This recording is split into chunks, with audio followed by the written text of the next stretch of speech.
Horticulture, oil palm సాగు తెలంగాణలో 12.12 లక్షల ఎకరాల్లో ఉద్యాన పంటల సాగు ద్వారా 53.06 లక్షల మెట్రిక్ టన్నుల ఉత్పత్తి జరుగుతూ ఉంది. రాష్ట్రంలో ఆయిల్ పామ్ సాగును ప్రోత్సహించేందుకు oil palm area expansion under national mission on edible oils పథకం కింద ఆయిల్ పామ్ సాగు రైతులకి అవసరమైన సహాయం అందిస్తాం.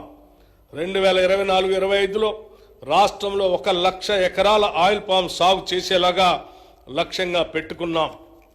ఇప్పటికే 77,857 ఎకరాలకి రిజిస్ట్రేషన్ జరగగా 23,131 ఎకరాలకి అనుమతులు కూడా ఇవ్వటం జరిగింది.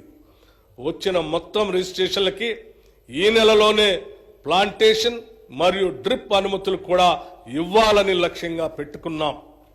నాణ్యమైన విత్తనాలు లభిస్తేనే రైతుకు సరైన దిగుబడి వస్తుంది.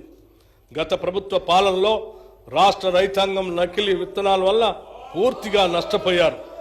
రైతాంగం అప్పులు తెచ్చి పెట్టిన పెట్టుబడి నకిలీ విత్తనాల కారణంగా మొత్తం వృధా అవుతుంది. మా ప్రభుత్వం నకిలీ విత్తనాలను అరికట్టేందుకు కృత నిశ్చయంతో ఉంది. నకిలీ విత్తనాలను అరికడుతూ నాణ్యమైన విత్తనాలు రైతులకు అందించే దిశగా చర్యలు తీసుకుంటున్నాం. రైతులకు నష్టం జరిగే ఎటువంటి చర్యలను మా ప్రభుత్వం సహించదు. హార్టికల్చర్కు బడ్జెట్లో 737 కోట్ల రూపాయలు ప్రతిపాదిస్తున్నాం. పశుసంవర్ధక శాఖ పాడి పశువుల పెంపకం గ్రామీణ ప్రజానికానికి ఎంతో ఆర్థిక పుష్టిని ఇస్తుంది. పాలు, మాంసం, గుడ్లు ప్రజానికానికి పోషణ అందించడంతో పాటు అదనపు ఆదాయం ఇస్తాయి.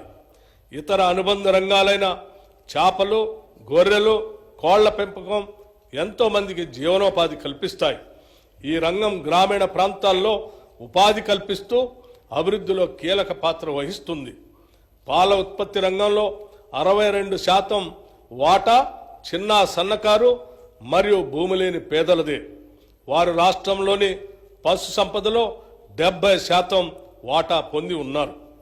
ఈ రంగంలో రాష్ట్రం 326.39 లక్షల పశు సంపదతో దేశంలో 8వ స్థానంలో ఉంది.